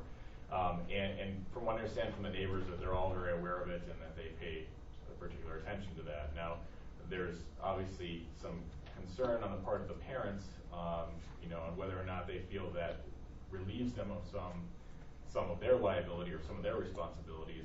When this particular woman came forward with the request for her daughter, she's very much aware that she is still responsible for making sure that her child's in a position of care. But the way that she described this particular child is that she has cochlear implants now and had been really non-hearing. The cochlear implants have brought back hearing, but she has difficulties, with directions. So the sound may be behind her, but she's not able to localize where that sound is. And so just to make people aware that if there's a child riding a bike, she may not be able to realize that you're behind her. She may know that there's sound coming, and just to kind of make sure people are more aware in that particular area. Again, that request comes not unlike the one on 7th Street for a one-block area that's fairly limited in its traffic flow already, and it's just a matter of making people aware and a request from that particular citizen. The committee basically basically brought forward the idea of we don't necessarily want people coming forward for all kinds of signs, and they really put it back on the Public Works superintendent and I to make determinations. But being this was my first sign request, I wanted to find out what the committee's viewpoint was, or how much they wanted to pass through that committee as far as authorizing signs and those types of things. Before you sit down, Mark, I noticed under new business you talk about vandalism. Vandalism is very costly to the village as it is to every municipality. There are vandalized signs in Mark Ekblad's office. During our meeting today, we talked about the vandalism that takes place at some of our neighborhood parks. The one at the north end of Galahad Road. I don't know if people realize this, but every day we have a public works employee who goes down there and cleans up the mess inside the restrooms. I'm sorry, maybe it's my age, but there's no excuse for this. We have no doubt that it's being done by kids, and perhaps we need to just get parents to realize how expensive it is to be able to maintain a very nice facility because of that vandalism. If you want to comment on that. I recommend to the citizens, and I've brought this up on several different occasions for different varying issues, but is that if there's someone suspicious in your neighborhood and you don't think they should be there, I would rather that the police department get a call and find out that they had legitimate purpose in that location than to have missed someone who may be out, doing wrong things within the neighborhood. You mentioned we had vandalism. Someone is drawing male genitalia on cars, boats, the sides of homes. Most of the cars and boats have been able to be washed off without considerable cost to the residents, but there's been at least 2 homes that have had to be completely repainted because the particular substance that they're using is not washing off of the homes, or if they try to wash it off, it smears it and makes it worse than it was to begin with, but it's not something you can disguise. It's fairly noticeable of what the item was that they threw. We have not been able to catch this person in the act. We do have some ideas, but it is one of those things where we have to have some pretty solid leads before we can make an accusation on that point. So if you see suspicious activity, call the emergency or non-emergency dispatch number 386-4701.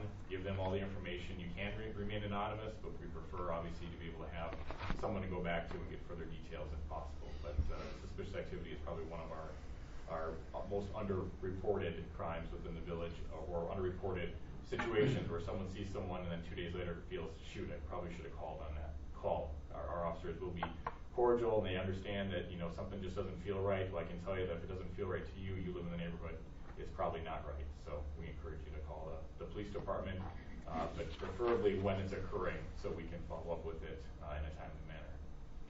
So thanks for bringing that up, George. Thank you, Mark. Anything else, Joe? No. I guess I'm going to turn it over to Jim. What do you think, Jim? Anything about public welfare here?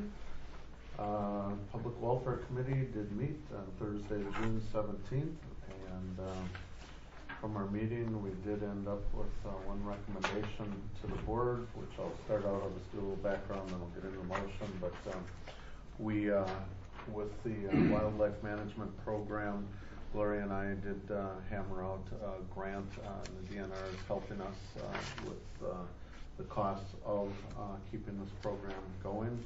To stay in compliance with the guidelines set forth, the DNR Wildlife Management Grant, an estimate of the village's deer population needs to be established. It's the foundation for the program.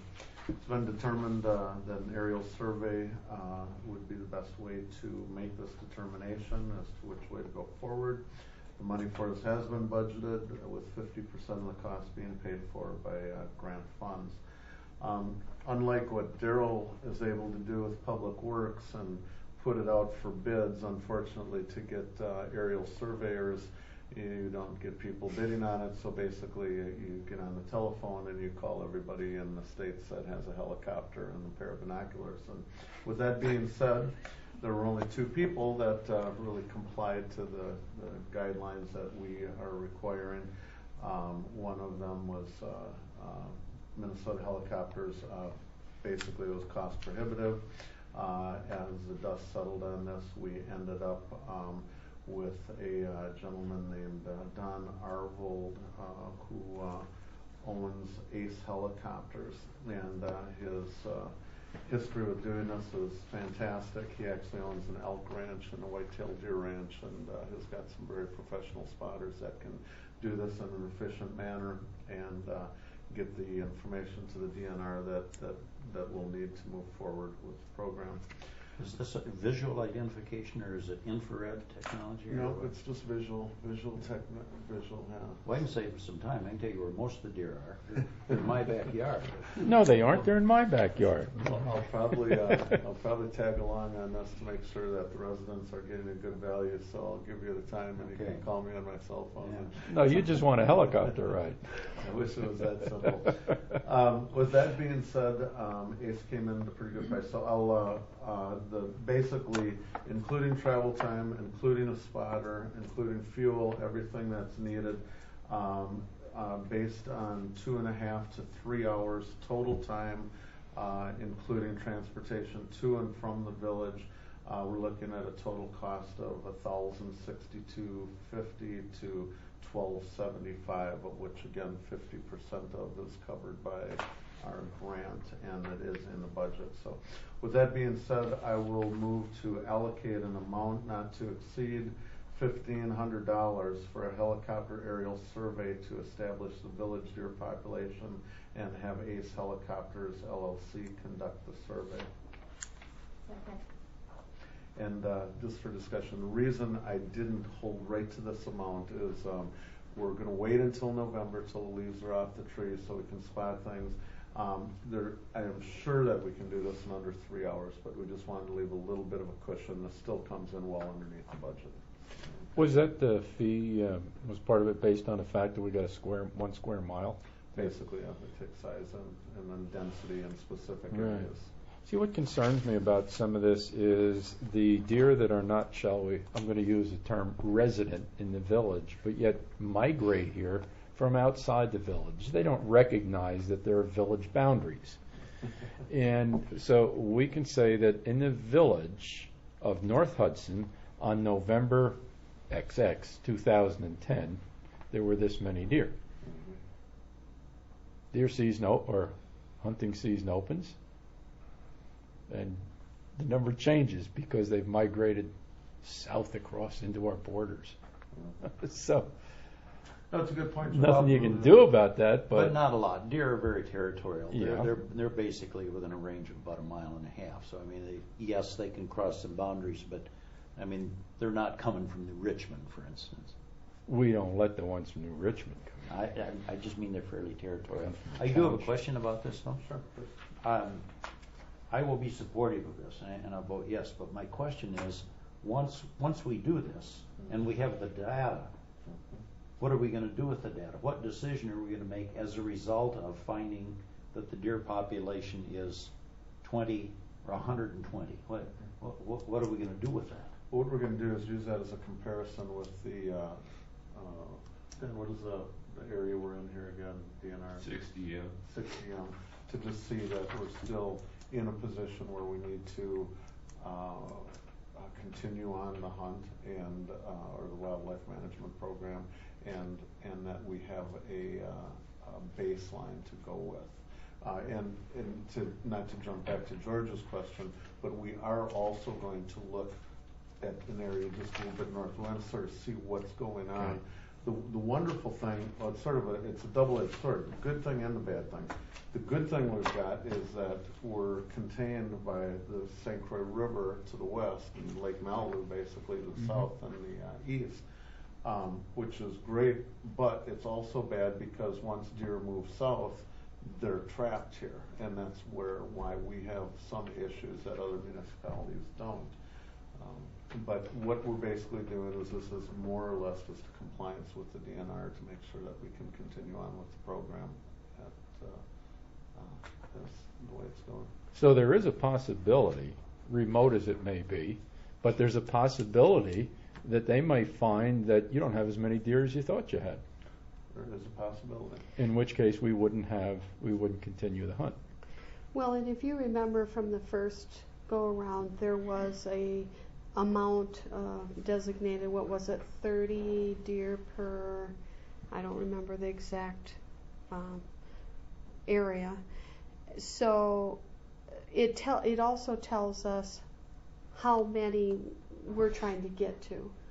When we did the grant, we said we should be within this, the DNR says this is what's normal or in this range to this range. Well, if we're way up here, we may need to do more than if we only have a few over.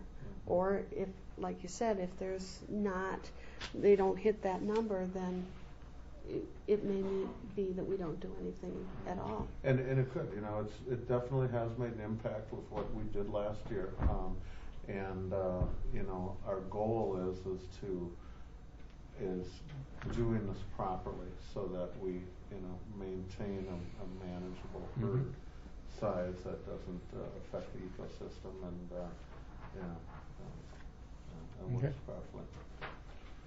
Anything else you want to ask Jim about regarding this topic? I question why it's the village's responsibility to take these, to shoot these deer or to reduce the herd. I brought it up in the meetings. We determined we didn't have a responsibility to fix a certain driveway because then it adds, the taxpayers. Why are the taxpayers being asked to protect certain folks' gardens or whatever? What's wrong with fences, sprays, other stuff? To deter the deer rather than spend taxpayers' money on eliminating the deer.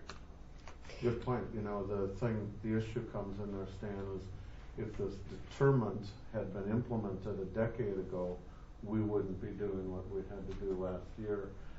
The issue is that a lot of deer car impacts are not reported. They just go unreported to insurance companies. It's gotten to be quote public nuisance and deemed in the DNR's eyes as affecting the ecosystem and other animals that are affected by this density of deer population. Part of this was brought on because of the number of people who were requesting it, demanding it, in fact, that we do something. So it wasn't one or two, and it wasn't a board of trustees who said, almost on a whim, let's do something about the deer. We are, quite frankly, we did react to what has been an ongoing problem as perceived by our population for a long time. Well, I think part of the next phase of this is also to get to that point where we are educating the residents on what types of plantings to put in their garden to deter the deer, and also not just the residents, but also our village parks. And I think you were kind of going to work with Colleen as far as that phase of it. Yeah. So that going forward should help also. Yeah, what have the costs been to the village? Virtually at this point, some administrative costs. Gloria and Becky have done most of the work, and I've just sort of done research. So right now we have had virtually zero costs. We haven't hired anybody to do that for us. Well, we did, but they did that for free for the first year. The problem was there were unfortunately 2 blinds that were stolen by somebody who was ill-informed and thought that they were hunting on property that was not approved when in fact they were. The surrounding property owners had approval. Everything was done T's crossed, I's dotted, and somebody stole a couple things which did cost our deer management team, some substantial money. They sucked it up, but they did. Yeah, they did. It was nice of them. We really owe them. They did a great job of record keeping. They did a good job. The final statistics were 24 shots taken, 23 deer. So there was one arrow. All the arrows were recovered. Of the 24 shots, 23 deer were taken. So those are the facts that everybody can put in the bank. During the year prior to this hunt, my next door neighbor had 18 deer on one occasion. I counted 18 deer walking behind my house and into his yard. We haven't had that since then. A And couple of years ago, I had 27. Typically in the spring, I'll have. You know, and I do want to summarize, what Gloria was touching on is the most important part of this whole thing, and it all gets down to public awareness. It's, our goal is to not be shooting deer. Our goal is to inform the residents to plant things that deer don't like to eat, do things, don't feed deer. We don't want to impose ordinances and rules and tell people, no, you can't do this or you're going to get your hands slapped.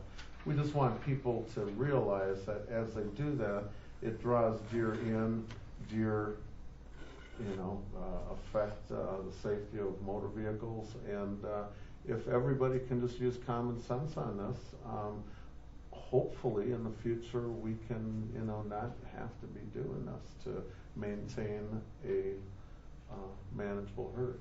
what's the fee, Gloria, that we pay the company to take dead deer off of land? Isn't it $50? Is it 50 or 60 now?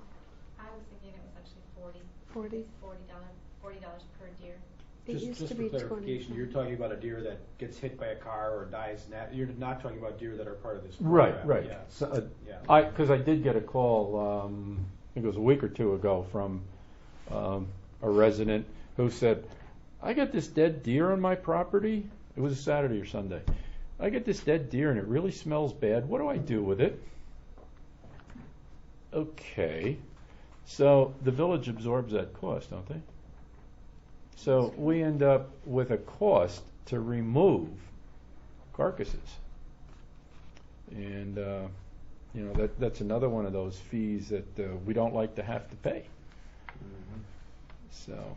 I'd like to respond to the point that Trustee Wecken made. It's a valid point. And I think all of us could concur that taxpayers in general should not bear the costs that ought to be an individual's responsibility. But in this instance, excess deer are in fact a public nuisance, and there is a limited amount that an individual person can do to attack a public nuisance. If you come to my place, you'll see that I've got a 6-foot deer fence around a number of trees on my property.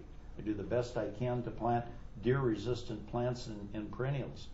I spend a fair amount of money each year on repellent sprays and liquid fence. Me too. So I do everything that an individual property owner can do, but I can't control all the deer all around me that come to my property. I can't impact one significant factor, and that's the number of deer in North Hudson. I can't do anything about that other than be supportive of a well-managed program like this that does a reasonable job of controlling the population. I don't want to eliminate deer, but there ought to be a manageable number. And as you say, when you can look out in anybody's backyard, I could tell you how many I've counted mine, that's a pretty significant number that an individual taxpayer can't do anything about. Okay, so if we're going to eliminate the deer, let's open up the area where the deer are and take them out where they live, the parks. I mean, Ferry Landing, I know guys right now, they could take out 20 deer a night down there. I mean, there's different parks that they weren't allowed to hunt in. So if you are in fact going to go after them and want them eliminated, then we have to open up the areas and be able to take them, where they are. I mean, they do travel every neighborhood. Mm-hmm. I spend hundreds of dollars putting fences up and the same kind of deal. I mean, I appreciate that. But if we are going to take them out, we also have to let these guys hunt where the deer are. Well, I think And I initially, think that is part of what they're going to be able to do this year. Isn't that correct? last I year think there was that's some confusion as to whether we were allowed to do that. And that is something we will address at our public welfare meeting coming up. It's really not on our agenda tonight, but it is a subject that Terry has given me a lot of help with this whole research. We've really tried to create a model program, and the balance of this whole thing is I don't want to play God here by any means. We want to maintain an ecosystem for those of there's people that like looking at hostas and plants, that's wonderful. There are still people that like looking at deer grazing in the yard. You know, nobody's right or wrong, but it had gotten to a point that it was deemed, and I think that, like George said, when residents are calling saying this is out of control, and they look to us, and it gets handed to public welfare, and we're asked to do something about it, we took the appropriate action. But we don't want to eliminate them, we just want to have it manageable. A healthy population. Yeah, there you go. Healthy In fact, population. it's against the law, DNR, I believe, to eradicate the herd. So. So anyway, with that being said, I guess we have, do we have a motion? Yes, and a we do. second on that? Yeah, you made it, and Colleen seconded it. Any further discussion? Okay, it's a spending, so Colleen, we'll start with you. Yes. Yes. Yes? Yes. Yes. No. Okay. And that's pretty much all I have for public welfare. Well, that's enough. That's enough. Let's move right on here to the park board. We'll have Colleen give us an update. We're continuing to work on the dedication of Chief Jansen Park.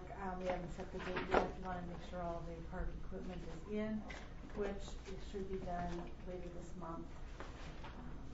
And we'll keep you posted as to what we have planned for dedicating that park.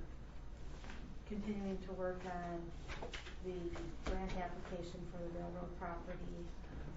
And the swing set in Jensen Park, if it hasn't been put in already, will be put in this month as well.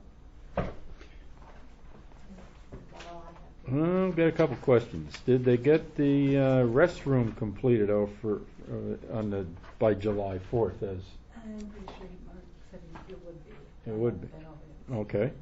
And the next question I have for you, hang on just a second. I want to. On the that railroad trestle, did the railroad trestle inspector complete his inspection? It has been completed, but I have not gotten the report yet. Okay. The only reason I ask is because we were hoping that it would be done in time for this meeting, but Yes, we were. but it hasn't been, so that's okay. We'll wait till next month. Can I ask you a question about that railroad property? Colleen, I see in here that you're talking about a potential referendum. Well, if we are able to get this grant, the village is responsible for paying 50% of the cost, in which case we would need to have a referendum approving spending for the project, even if our half came to less than $150,000. If the total project was going to be $150,000, we still have to get it approved, and then we get reimbursed for the 50% from that. And we're talking about Grant. November of 2011 here. At the rate it's moving, it probably would not be able to be done in November with all the rules of getting referendums done. What's difficult here is making sure we get all our numbers lined up. There was an appraisal done on the property, which some of us disagree on the appraisal. We have a building or an inspection on the trestle. I'm anticipating there would be some costs involved, not with the appraisal, but yeah, we're already paying for that. But the trestle itself, do those pilings have to be removed? Can they stay there? There's many questions, and we need to have those answers before we can go before the public. So I would say November of 2011 may actually be optimistic. It's a much more complicated procedure than we had hoped for, but we still would like it to work if at all possible, since it would be a nice asset thanks to for the village. looking into it. I think it makes sense too. It's a tough project. Can Well, I the ask reason what I asked the- was because there's also some lead time just to do the referendum, so Right. we have to Right. make sure we get Yeah. the ducks in a row Yeah. for that too. Exactly. Could I ask what was the appraisal? I'm sure it was public knowledge, but I didn't catch that. 283. Yeah, Was it 283,000. That's And with the trestle in place, with it being our responsibility to remove it? And as it is right now. In fact, the appraiser added $20,000 to the appraisal for the trestle, which is, yeah. You may notice in here that Village President Klein plans to contact the railroad to discuss the property. If you had read the one from last month or the month before, Village President Klein plans to contact the appraiser to discuss the appraisal. So there are those kinds of things we need to get settled. Because as far as I've been down, just as Colleen, probably some of you have been down there and looked at that trestle and looked at those pilings, and they can't be supportive of anything. First of all, they're not supporting anything right now. There's pilings down there that aren't connected to anything except the mud. And I'm sorry, we can't use them. They need to be removed. That can be a very expensive process of removing those pilings because of the creosote. It's a How hazardous much waste. acreage is there? Well, you got acreage, or you got property. I can't say acreage, but you got property on at the end of Wisconsin Street. If you go down there and look to the left, it's off in that area. Apartment building. Yeah. What we were disagreeing with was what were being used as the comparables. Your property was one of them, and that, I'm sorry, I just don't see. Well, for a project like this, there really aren't good There comparables. aren't any. And one of the significant factors in any appraisal is the market value. I mean, there's probably some value in market value. Right. I've got to tell you that this has a limited market potential. There's probably one potential buyer. And that's us. It's us. Yeah. There isn't anybody else that's interested in that property. So an appraisal that says that it's worth this amount, and we're the only people that are interested in it, just on its face isn't valid. Well, about 9 years ago, the appraisal on that was $101,000. 101 or 110. Right in there. Around $100,000. Taxes on that property? No. I don't think the railroad. It's considered a utility. Yeah. But we sure would like to clean that area up. Wouldn't we, Chief? Yeah. Yep. Okay? Yep. Anybody else have anything for Colleen and the Park Board? Oh, our park board meeting actually on Monday will be start at 6 p.m. at Jansen Park.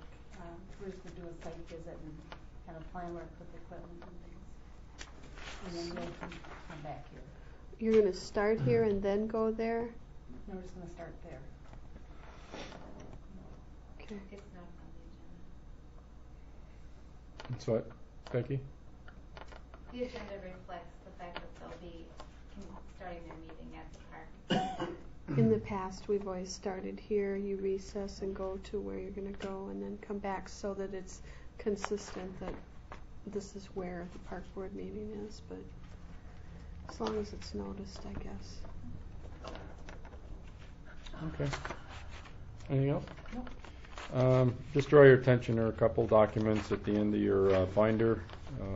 Opening contract negotiations with the North Hudson Professional Police Association. This is just to advise you that that's coming up. We don't have a date on that yet, do we? And there's going to be a foot race going to be running through the village, and this is just to advise us that it's happening. Is that right? It's nothing we're going to do, but just be aware that I want to make sure we have the dates out there for the public. They're running. This letter is to inform you and request approval, but we've never had to do that before. Teams running on the highlighted streets, roads near or through North Hudson. The runners will be in this area from 7 p.m. on Friday, August 20th, to 5 a.m. on Saturday, August 21st. Again, this is just to advise you of this. And if you take a look at there's a lot more detail on there. But if you take a look at it, you can see they're going to cross the St. Croix at Stillwater, and then run down Route 35. What I thought it was And that's interesting it. is their statement that runners will obey all traffic signs. So here's a group of runners that comes up to a red light, and they're all going to stop and run in place apparently. And It's actually one runner at a time. It's a relay race that goes from Winona up here, so it's basically, I believe, handing off a baton. Yeah. So it's But- only one runner at a time. Yeah. For each team. For each That team. runner still has to obey the stop sign. But then they can use their crosswalk, so they can walk across the crosswalk. I just- Ironically enough, this year though, it hasn't in the past, it is in correlation with the same weekend as Pepperfest. So that ought to be interesting. Well, but they could be running through, 3 in the morning. at 3 in the morning. Right. Well, you get neighbors call and say, I see suspicious activity going on in my neighborhood. these guys are. A guy running down the street carrying something. Yeah, he must have stole something. We did notify them that it is Pepperfest weekend here in the village. We notified the race company. Yeah. And vice versa, that these two things are happening on the same weekend. So the race knows that it's Pepperfest here in North Hudson, and Pepperfest knows that there's a race coming through that night sometime. The other thing that we do require of them is a certificate of liability insurance, and we have received that. Okay, thank you, Becky. Very good, very good to know. It's going to be an interesting weekend, isn't it? Always. Yeah. Never a dull moment. All right. I'll move that we convene into closed session per section 19.85, section 1, subsection C and E, to consider health care benefit compensation for village employees and bargaining efforts related to health care benefits. I'll second that. Thank you, Darrell. All in favor of convening a closed session? I think you Indicate need to do a roll by call. saying, do we need a roll call? You can do a roll call. Okay, Stan? Yes. Yes. Yes. Yes. Yes. And that will happen in about 5 minutes. Let's take a break. 9:06. 9:06. 9:06. 9:06.